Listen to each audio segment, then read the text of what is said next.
Saudações ao Viverdes a todos. Eu sou Conrado Cacassi e vamos para mais um React. React especial, né? Depois de uma vitória tão boa quanto a que conseguimos ontem no Morumbi, uma virada espetacular, histórica.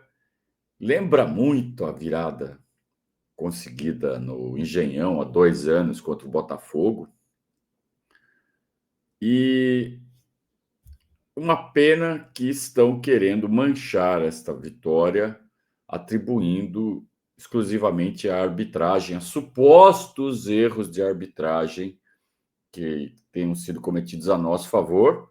Primeiro, cravando que o juiz errou contra o São Paulo e ignorando completamente erros claros contra o Palmeiras, a favor do São Paulo. Então, é uma pena, né? Tá indo por esse caminho a imprensa e cada vez mais fortalece o nosso posicionamento e servir como alternativa para esse tipo de cobertura do futebol. Para começar a falar de futebol e querer falar de arbitragem, querer falar de lance, tem que saber a regra, tá? Nem isso os nossos grandes cronistas e repórteres e comentaristas parecem saber. Desconhecem a regra e aí falam um monte de bobagens e moldam a opinião pública. A gente segue aqui fazendo nosso trabalho, a gente não vai abaixar a cabeça, a gente não vai simplesmente ir com a maré. Tá? Não aceitaremos esse tipo de coisa aqui no nosso canal. Aí nos outros, cada um faz o que quiser. Vamos ver o que o Abel falou depois do jogo? Vamos lá. Vai, Abel. Vamos lá. Abel, boa noite. Gustavo Soler, Rádio Transamérica. Agora foi. Abel, boa noite. Gustavo Soler, Rádio Transamérica. Em 2023, o Palmeiras consegue também, né, uma virada heróica contra o Botafogo e arranca para a conquista do Campeonato Brasileiro. Como que esse tipo de jogo no Morumbi contra um grande rival também dá um ânimo e uma expectativa para o próprio Palmeiras na sequência do ano? E agora, dia 11, tem data FIFA, mas o Palmeiras joga e você terá muitos desfalques por convocações e também pela suspensão do Vitor Roque. Óbvio, está longe o jogo, mas do que você viu hoje em campo, o que dá para montar com esse time do Palmeiras para buscar mais uma vitória contra o Juventude? Olha, vai ser extremamente difícil. Por isso mesmo que disseste, temos muitos desfalques, temos muitas ambições nesta competição, mas... Depois de uma vitória como a de ontem, eu esperava ele mais feliz, né? Mais... Olha a cara dele. Parece que vida, não vou falar aquela palavra, mas parece, né? Em função do que foi o meio do ano, o calendário... não vão estar reunidas todas as condições para que possamos estar na máxima força, o que não é bom por quando lutas para ser campeão, portanto, mas enfim, temos que viver com essa decisão e procurar dar o nosso melhor. É isso que vamos fazer, portanto, recuperar os nossos jogadores agora. Hoje foi um jogo muito difícil para nós e para o nosso adversário, numa primeira parte onde eu não vi a minha equipa, onde eu acho que às vezes nós nos esquecemos que quando jogamos com o São Paulo, com o Corinthians, com o Santos, que as equipas vêm todas com faca na boca, e acho que na primeira parte o São Paulo foi muito melhor, sobretudo naquilo que tem que ver com intensidade, com duelos, com competir. Agora foi muito bom esses 3 pontos, acho que na segunda parte também fizemos por isso. Eu costumo dizer aos meus jogadores que o maior risco na nossa vida é não arriscar. Foi o que eu fiz quando atravessei o Atlântico sem conhecer o que é que eu ia apanhar, mas às vezes temos que arriscar mesmo. Foi isso que foi feito e acabamos por ser premiados por uma segunda parte da excelência e dar os parabéns sobretudo aos jogadores que entraram. Talvez a equipa que iniciou eu estivesse à espera de outro tipo de resposta que não deu. E praticamente foram os mesmos que jogaram e fizeram um jogo espetacular no último jogo em casa com o Vasco. Eu faço poucas vezes isso. Vamos lá. Estava dando certo o que o Abel pensou no início do jogo. Mandou o mesmo time que ganhou do Vasco e estava jogando bem. O que aconteceu foi que o gol do Luciano, do jeito que foi um gol desmoralizante. Ele ainda fez graça na hora de rolar a bola para dentro do gol, né? Ele vira o rosto para dar o tapa na bola. Aliás, essa foi uma das coisas que deu mais gosto na virada ontem, né? Chupa, Luciano. Mas foi um golpe duríssimo no moral dos jogadores. O time, até os 14 minutos foi um, e depois dos 14 minutos foi outro. E aí começou a perder duelos, como disse o Abel. Então, taticamente, o time do Palmeiras estava mais frágil do que o do São Paulo. Só que os jogadores são muito melhores, então dá para você bater os times desse jeito. Só que com os jogadores perdendo duelos, com os jogadores com o mental fragilizado, aí o São Paulo deitou em cima do Palmeiras e fez 2-0. O que mudou? Mudou no intervalo quando o Abel espelhou os dois times. Pelo menos foi assim que eu enxerguei, tá? Ele botou o Piquerez de zagueiro, aí ficou com 3 zagueiros, trocou o Murilo pelo Fux para melhorar o passe, e soltou o Alan como ala pela direita. O Felipe Anderson continuou fazendo a largura pelo lado esquerdo, os dois alas, então Felipe Anderson e Alan. E aí o Palmeiras conseguiu ficar com 5 no meio campo, aí começou a bater o meio campo, começou a equilibrar, e os jogadores voltaram do intervalo mais confiantes, né? Pô, mexemos, agora a gente vai bater de frente com os caras. Então retomaram a confiança, e aí os gols foram consequência, né? Consequência de quanto o Palmeiras é melhor do que o São Paulo. Mas, de fato, as mexidas deram muito resultado, os jogadores que entraram fizeram a diferença. Então, Maurício, puta, que jogou o Maurício. O Fux deu uma bela de uma fortalecida na zaga, e acho que já dá para começar a conversar sobre a titularidade do Bruno Fux. E o próprio Ramon Sosa, o Jefté pela esquerda, né? Os dois renovaram o lado esquerdo, que não estava lá muito bom. Então, quando entra o Ramon Sosa, o Jefté, ele faz uma dobradinha boa ali com o Ramon Sosa, inclusive a jogada do primeiro gol tem a participação clara dos dois, triangulando ali com o Maurício até o cruzamento final ali para o Vitor Roque. Então, sim, aconteceu tudo isso, mas é importante dizer, a decisão inicial do Abel não foi de todo equivocada, porque o Palmeiras era nitidamente superior ao São Paulo até os 14 minutos, até a lamentável falha do Murilo e do Everton, principalmente do Everton. O Murilo erra um passe no meio campo, beleza, a defesa tem que estar atenta para isso, né?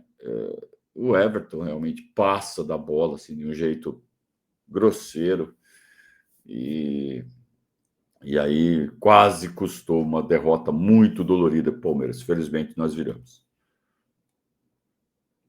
Acabei por repetir a equipa e na primeira parte nós não conseguimos produzir, nem render, nem bloquear o adversário, nem ter o mesmo nível de atitude. Na segunda parte eu acho que as substituições nos deram outra frescura, nos deram outra dinâmica, entramos logo muito fortes no segundo tempo. Podemos ter feito logo o gol ou no Roque ou no próprio Maurício, um remate que ele fez, e depois mais a entrada do GFT e o nosso Ramon, acho que continuou a dar ainda mais dinâmica à equipa, e acho que hoje ganhamos o jogo sinceramente por quem entrou do banco, entrou muito bem. E eu disse a um colega teu na prévia que muitas vezes os jogadores só querem iniciar porque só se sentem importantes quando iniciam, e eu muitas vezes digo aos meus jogadores que muitas vezes os jogos, uma boa parte dos jogos se ganham na segunda parte, e portanto acho que foi isso que aconteceu, uma vitória difícil, suada, depois de estar na primeira parte a perder 2-0, onde o treinador tinha tudo para chegar ao intervalo e dar uma grande dura aos nossos jogadores, e fiz exatamente o contrário, corrigi-los e ajudá-los para a segunda parte.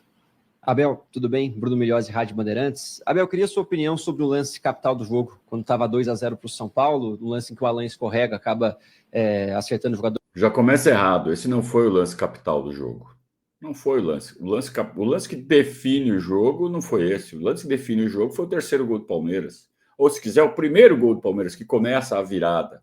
Assim, mas não deu o pênalti mudaria a história do jogo. Será que mudaria? Primeiro, será que a bola ia entrar? Né? E segundo, vem cá, foi pênalti mesmo? É isso que você quer saber, né? O repórter. Ele quer saber se o Abel acha que foi pênalti ou não foi. Lance capital. Seria lance capital se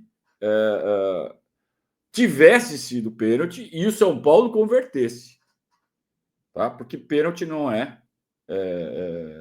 sinônimo de gol. A gente sabe muito bem disso. Claro que você pode reclamar um pênalti não marcado, mas aí vai ler a regra. Tá? Então eu estou respondendo já antes do Abel. Eu não sei o que o Abel respondeu. Eu estou respondendo. Vai ler a regra e vai ver que não foi pênalti. Do São Paulo, a arbitragem não foi pro VAR e o São Paulo está pedindo pênalti naquele lance. Queria sua opinião em relação a esse momento específico do jogo. Olha, falar da arbitragem é algo complexo, mas eu vou dar aqui a minha opinião daquilo que eu penso. De novo? Antes de falar diretamente desse lance. Porque também podíamos falar do lance do Bobadilha, que tinha amarelo, devia ter levado o segundo. Se calhar esse lance já não existia. Depende de onde tu quiseres olhar. Mas eu vou falar desse. É por onde tu quiseres olhar. É a narrativa que eu quero construir.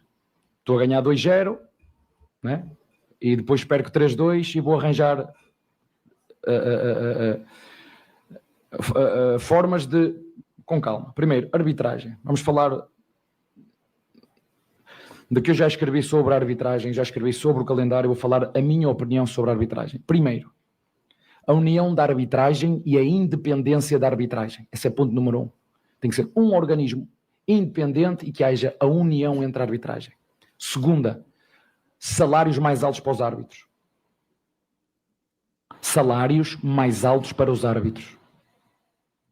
Em minha opinião. Terceira, profissionalização e treinamento. Profissionalização e treinamento. Esta é a minha opinião.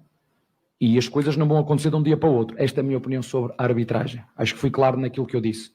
Sobre o lance específico, eu ainda não vi a repetição, mas vou dar o meu ponto de vista. Se por qualquer motivo, no momento em que o Alan escorrega, a bola estivesse a ser disputada pelo jogador do São Paulo, eu acharia que era penalti. Mas eu não tenho as leis. Eu estou-te a dizer a minha opinião. Ao cruzamento, o Alan escorrega, gramado, escorrega, e eu acho que ele depois toca no adversário.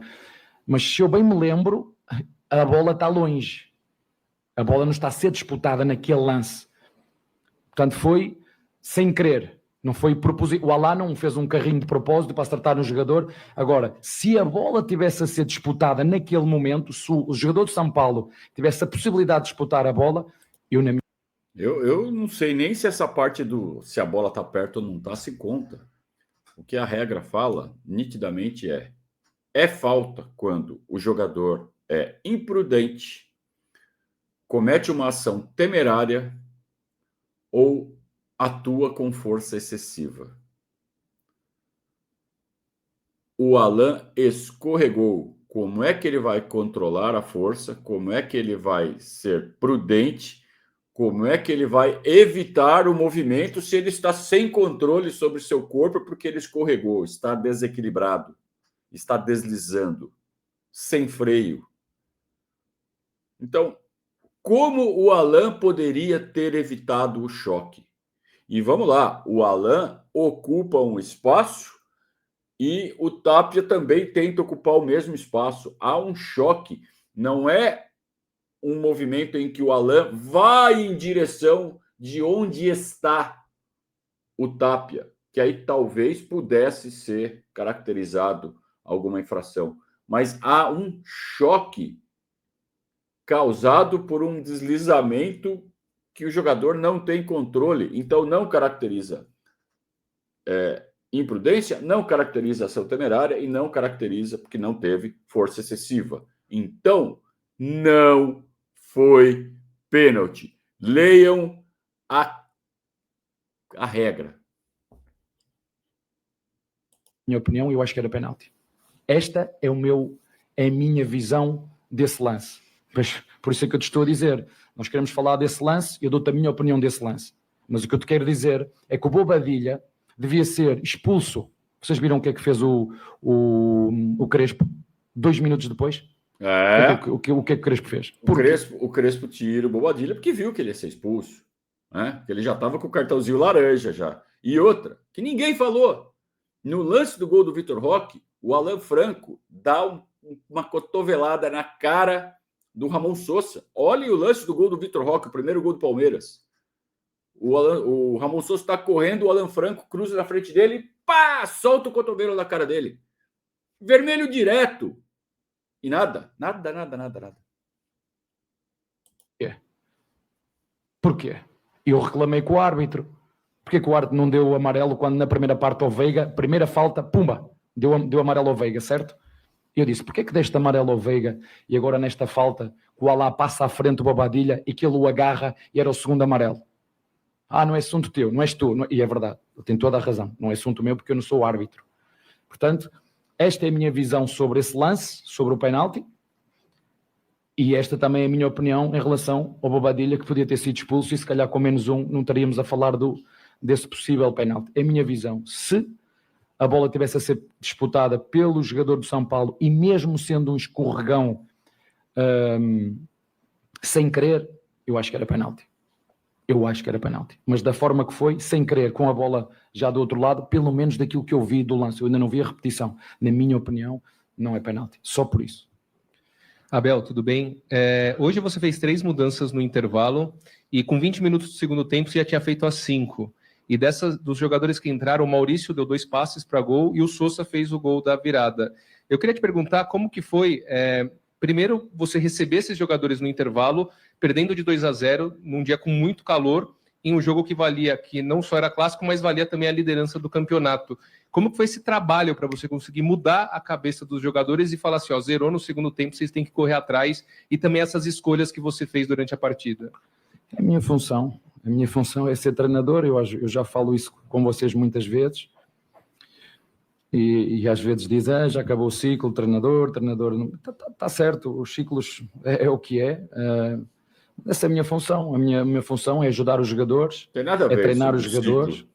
É valorizar os jogadores, que você valorizar o espetáculo. É a primeira vez que isto acontece. É a primeira vez que acontece com o Palmeiras. É a primeira. É a segunda? É a terceira?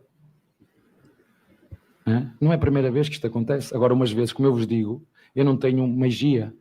Trabalho muito, estudo muito, ao contrário do que alguns dizem, né? Que eu fui para Portugal passear, não. Eu fui para Portugal levar a minha filha. Eu agora estou aqui sozinho e a minha mulher está com ela lá. Está a minha mulher a tratar da parte pessoal, a parte que também para mim é muito importante, que é o meu equilíbrio, e estou aqui sozinho agora. Portanto, o que eu te quero dizer com isto é o pacto que eu tenho é quanto mais trabalho, quanto mais me dedico, mais sorte eu tenho. O Abel tem muita mágoa das coisas que falam dele, né? Eu fico pensando, tudo bem, eu não quero comparar as pressões, são pressões muito diferentes. Mas o que eu levo de pancada na internet por defender alguns conceitos sobre o Palmeiras e levo pancada da torcida do adversário e da torcida do Palmeiras. De novo, não estou comparando as pressões. A pressão que o Abel recebe é muito maior. Mas, vem do mesmo lugar. Vem das redes sociais. Essa pressão que ele está falando é de rede social. Cara, tem que entrar por um ouvido e sair por outro.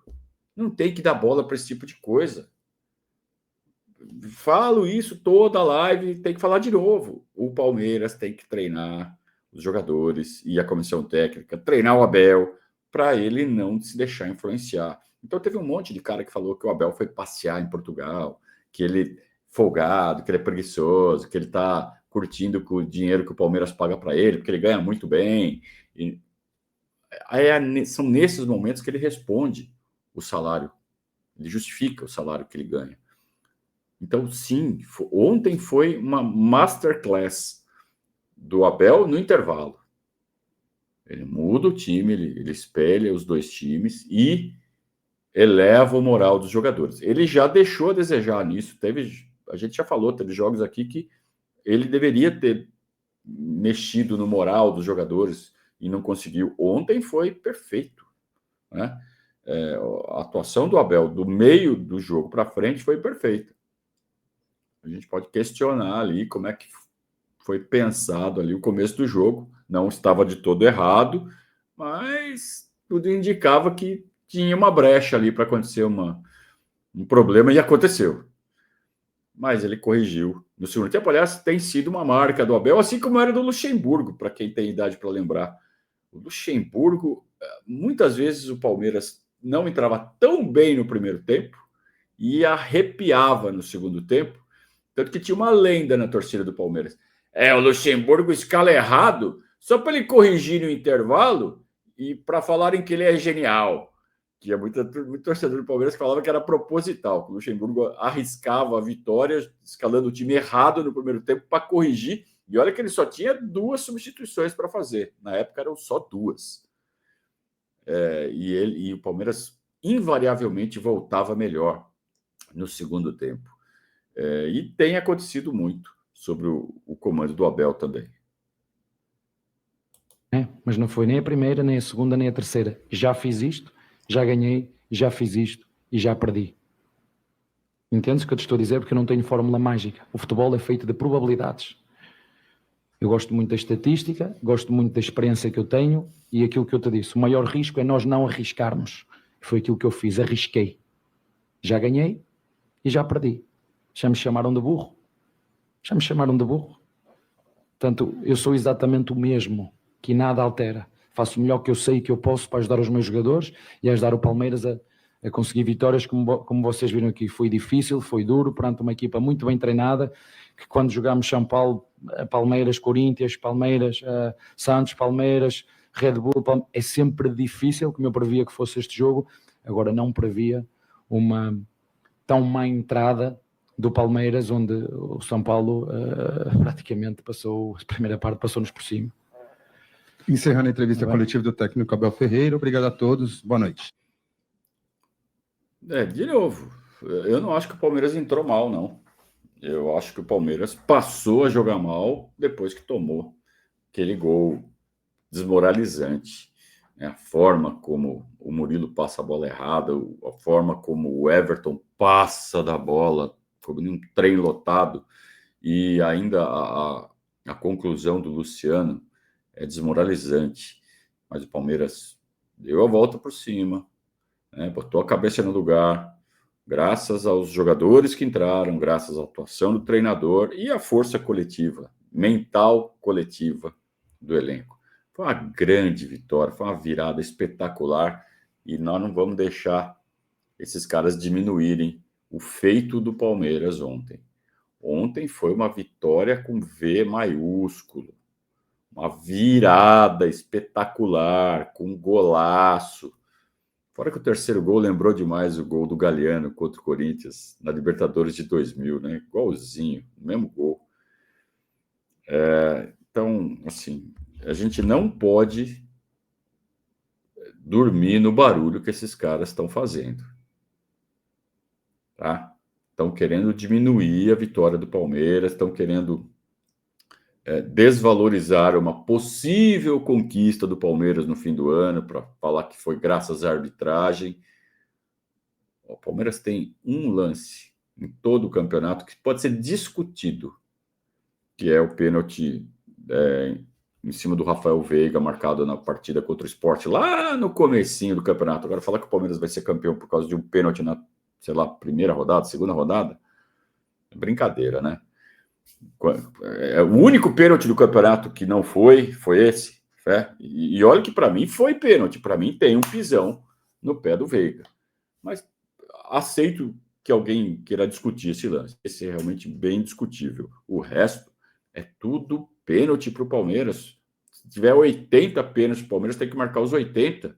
E isso não quer dizer que o Palmeiras está sendo favorecido. Ao contrário, se tiver 80 pênaltis e marcar 79, o Palmeiras está sendo prejudicado.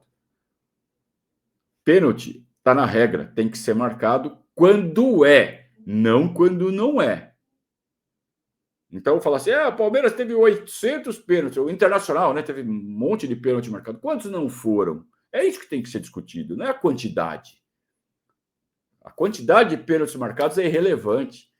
O que tem que discutir é a quantidade de pênaltis marcados que não foram. Eu desafio a mostrarem os pênaltis, quantos pênaltis para o Palmeiras, marcados para o Palmeiras, não foram. Né? E, de novo, o lance de ontem não foi pênalti. O Alan não tinha como evitar o choque. E tinha que ter expulsado o Bobadilla, tinha que ter expulsado o Alan Franco, não expulsou. E erro de arbitragem vai continuar acontecendo enquanto não for feito um programa decente para melhorar o nível dos nossos juízes. O presidente da CBF está fazendo tanta coisa boa, né? Desde que assumiu o cargo do Edinaldo, a coisa de, 2, 3 meses. Acho que esse é uma... Claro que isso demanda um pouco mais de tempo, né? Uma canetada que resolve, mas tem que se desenvolver um projeto para melhorar o nível da arbitragem no Brasil. E assim a gente termina a cobertura deste grande clássico. 3-2 para o Palmeiras de virada em cima do São Paulo. Líder do campeonato, segue o Palmeiras que ele está lá em cima. Não é bem isso, né? Segue que está lá em cima e sábado tem mais jogo.